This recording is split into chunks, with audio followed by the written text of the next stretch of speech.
All right, good morning. Hi, I'm Jeff Ray. I'm the President and CEO of the South Bend Regional Chamber. I'm sitting down on candidate conversations today with Derek Dieter, a county commissioner candidate. Derek, welcome this morning, and thanks for taking a few minutes to join us.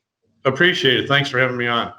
Yeah, so Derek, you've been around for a while. Some folks know you, some may not, though. So why don't you, for those who haven't had the benefit of meeting you before, tell us a little bit about Derek Dieter and who you are and some of the things that you've been involved with here in our community. Wow, that's a good question. We can go on for a little bit, but that's right. Don't take all 20 minutes on that. There you go. Well, I just grew up in South Bend. My father went to podiatry school in Cleveland, Ohio, where I was born, and moved back here to South Bend, started his podiatry office in the 700 block of Portage, where I grew up.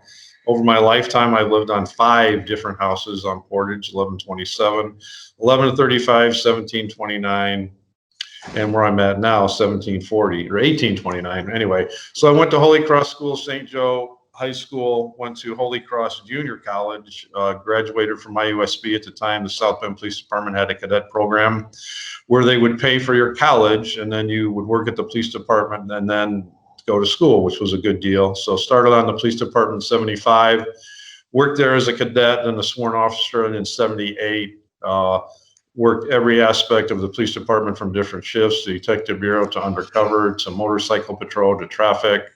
20 years on the SWAT team, retired in 2014. I spent 3 terms on the city council as a Democrat, including 5 as a president.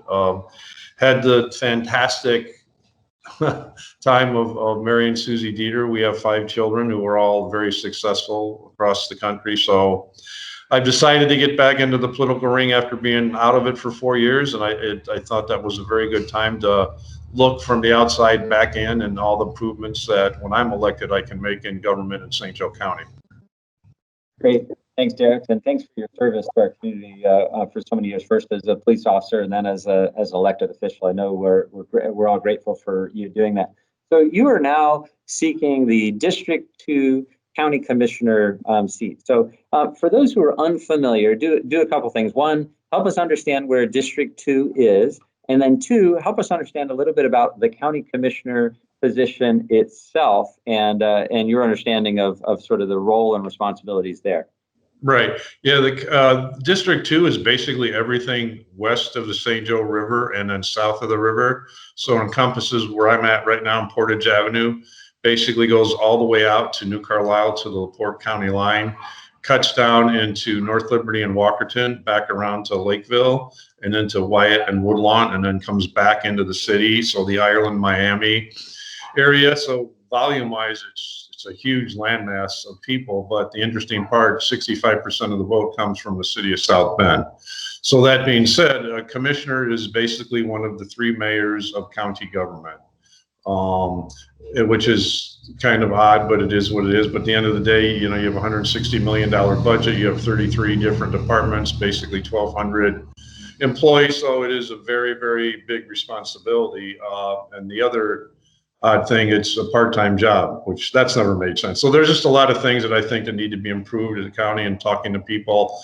I'm out daily, 4 to 6 hours minimum, talking to people on all parts and seeing what they like and don't like and explain the process of government. It's different when you're out in New Carlisle, which I spent a lot of time out there when they had the IEC issue. But North Liberty and Walkerton, we just did a big push because the election board had not included Lakeville and Walkerton, which for whatever reason so myself and Jake Teshka had a press conference. The moral of the story is people there are now able to vote within their communities, which I think in the primary there were only 12 voting stations, which that was at the end of the day voter suppression. I don't think it was intentional, but we as elected officials really do need to do a better job of working with the election board, giving them all the resources and the people to go work at the polls, because I think everybody in the community should have a place to vote in their city or their township or in close proximity. Some people would have had to gone 16, 18 miles to vote, and from your experience that people aren't going to do that. So just a lot of things that need to be tweaked and improved.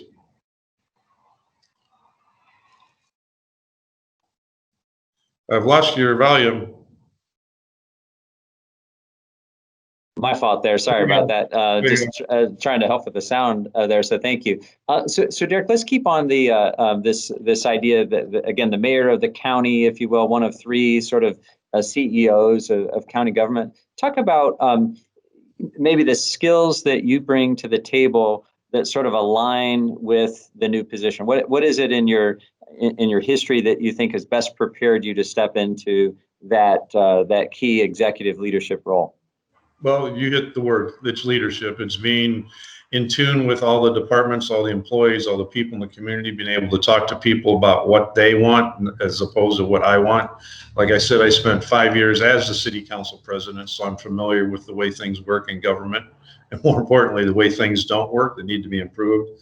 I spent 20 years on the SWAT team as a team leader, and that's leadership because you're going through a door that you don't know what's on the other side. So I would be the first person in. So you have to lead from in front.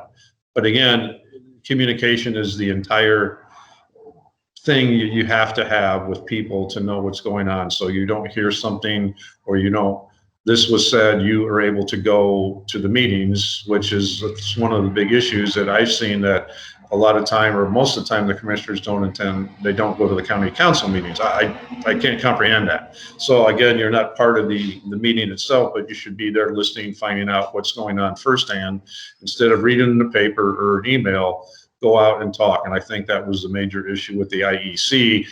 A lot of miscommunication, not of talking to the residents right out of the gate what they want, as opposed to your plan coming out. So it's just leading, like you say, you lead from in front. I talked to Mayor Wood, was at our thing last night, and he's done a phenomenal job following after you of doing what you should do for a community, and you can see how successful Mishawaka has become.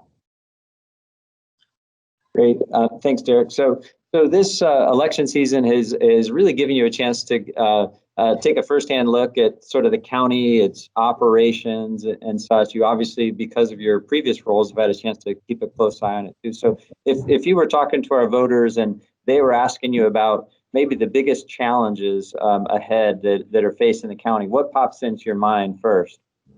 Well, everywhere I've been in the city, in the county, the number one concern is public safety. And that has to do with the police officers, but it also has to do with the 911 center, which has had its issues since it started, as you know.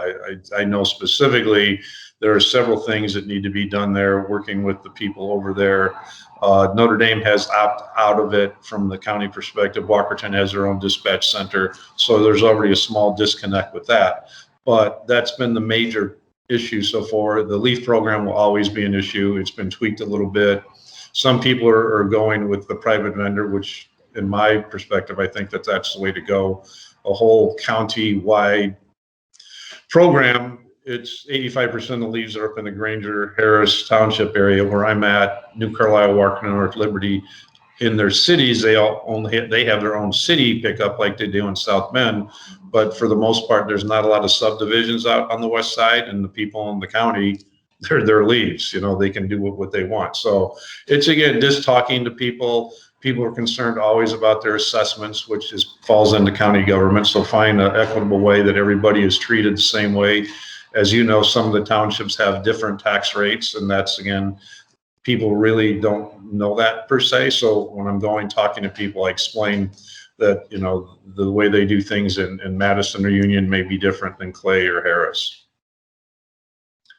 Great, thank you. I want to talk, I think one of the things we've heard a lot about in recent years in particular is the budget. The county budget has had its challenges. Property tax caps have been a great relief to taxpayers, but have put certain strains on local government. Talk a little bit about just sort of, obviously your experience in the past dealing with this at the city level too, but talk a little bit about just sort of budgets, finance, money, kind of dealing with the challenges of delivering a high level of service as citizens want, but also within the limitations of a budget. That was well spoken. You've got a future in this business. No, you're absolutely right. And the thing is, as you know from all your years in government there, of looking at other ways to bring revenue into a community. Property taxes are one. A lot of people really don't know how TIF works, of the money that's captured inside a TIF stays there. And just, I think the things that I've started to look into, looking other revenues that we can bring into the county, again, hopefully with the IEC and something that would be built out there, helps that part of the county, that part of the community, brings jobs, helps the local businesses. But as you know, it's very difficult to find, hey, can do this, we could do this, our roads could be great. Well, yeah, if we had the money. And that is another huge issue. The condition of the roads in this community are greatly need to be improved. And that turns into monies that are allocated for that, and city government, county government, they can only divide that pie up to several ways. And sometimes roads, well, they're not sometimes, a lot of the time roads don't get as much attention as they can, but then it comes to revenue. People want to have their taxes increased. So it's a balancing act of finding all the stuff that are a priority for the community and then having the money to spend on it. Great, well said. Just a quick reminder to those folks that are watching us, we're with Derek Dieter. Derek is a candidate for county commissioner seat. He's sitting down with us for part of our candidate conversation. So Derek, really appreciate you spending some time with us. So we talked briefly about, kind of the challenges, facing, but my guess is the county isn't without opportunity as well, too. So as you look ahead and you think about, some of the opportunities that, kind of advance the county, what comes to mind is some of the biggest opportunities that lie ahead where you think you can make a difference? Well, in the county, as you know, you have several universities, that's a good thing for a community. It brings kids here, but it also, the universities give back to the communities in that way. I think the other issue is, again, the communication thing. When I was on the city council, I would take our council members on the street, because as you know, I'm a street guy 100%, and that's my expertise of going anywhere, anytime, any place, talk to anybody about an issue. But just going out and finding out firsthand from everybody what we can do as a county. Huge area, as you know, a lot of things that can be done. We go all the way from Marshall County, LaPorte County, up the state of Michigan. So there's a lot of resources, a lot of great talent in the community, a lot of great businesses. The chambers out there doing things for the community. So I think getting everybody energized, which, as you know, doesn't happen a lot when our voting totals are 10, 12%. To me, that's not accessible. But again, that's something that elected officials need to go out and get in tune with the community, get people excited, talk to them. I plan on having a county co-ed softball team, which you could probably play on if you still got it. But when you go out into the community and play a church group, or you play, go out to town and play them, or play in the city with anybody, you develop a relationship other than people coming to a meeting and it's a meeting setting. So you don't get sometimes the honest answers and the good dialogue that you want to get. But if you're out in the community, like I said, I'm out every single day, and I love doing that because you get firsthand, people will talk to you when you're sitting in their front yard or wherever you're at. People will talk to you, as opposed to coming down county city building, finding a parking spot, coming up, and they get 3 minutes to talk. That's not conducive to good government. I appreciate that, Derek. And one thing I've always appreciated is how approachable you've been, especially during your previous service. And it sounds like that will continue. And I think we're grateful for that. As we kind of continue our conversation here, let's talk a little bit about your vision, for the county. As the CEO, you're going to help cast the vision and help get people, to where they need to be. Where do you what's that vision for St. Joe County look like? Well, I've already started talking with several department heads and seeing how they view their jobs, what they think is good, bad, and different. And that, again, that's the communication aspect, because as you know, when you go to budget meetings, everybody is holding the line of, hey, we got to do this. This year, the county had to cut 5% out of their budget in every department, which is very difficult. So, you keep cutting the meat and or fat, at some point that's going to be a bad thing for the citizens. So looking at each department, asking the department head, okay, let's stop with the company line, as it would be. Tell me exactly what y'all do. Tell me how many people you need. Tell me about if you need an increase in budget.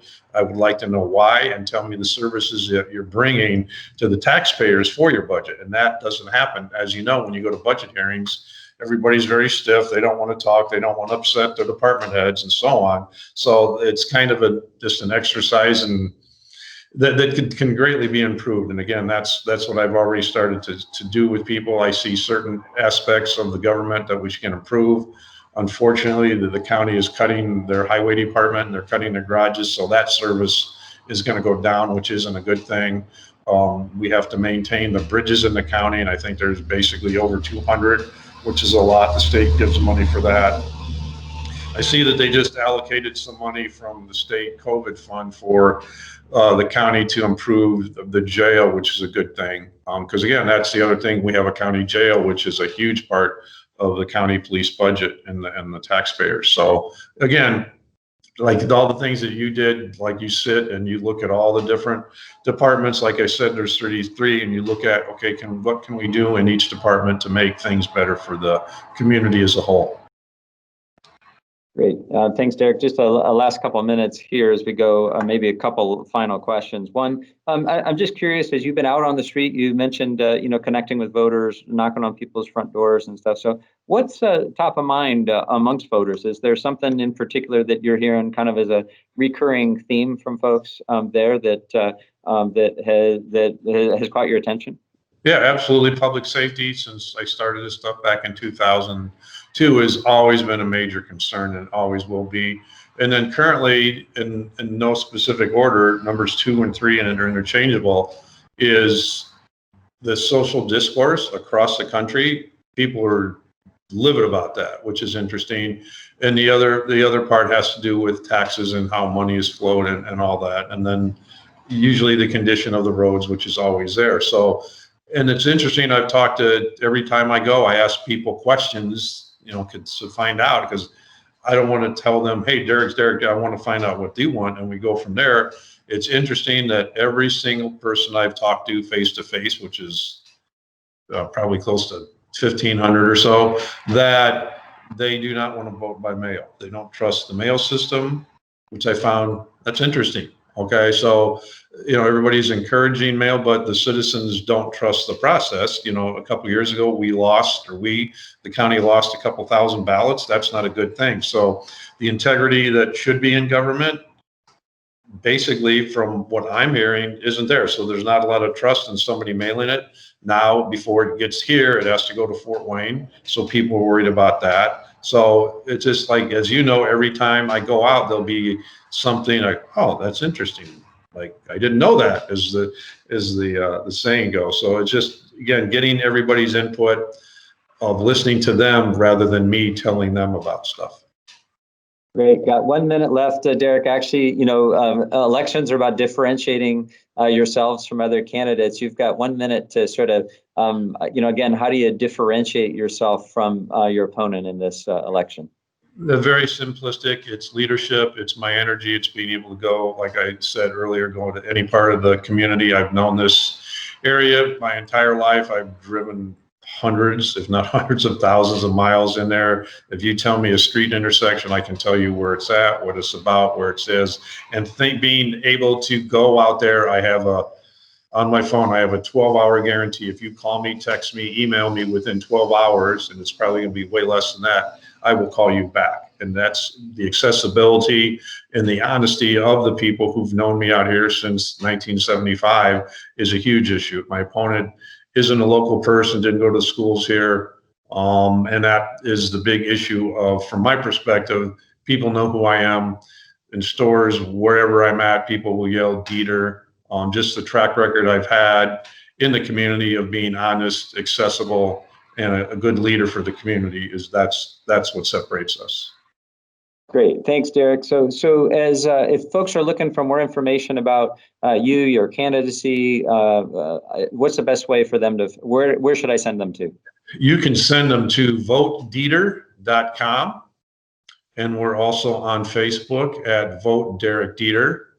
They can also call me anytime at 574-532-2200. Or I live on Portage Avenue with the Kansas City Chiefs Super Bowl logo on the house. If they want to stop by, I'm here. Great. Derek, thanks so much for joining us. Really appreciate that. And we'll look forward to talking to you again soon, and good luck in the election. All right. Appreciate it. Have a safe day, man. Thank you.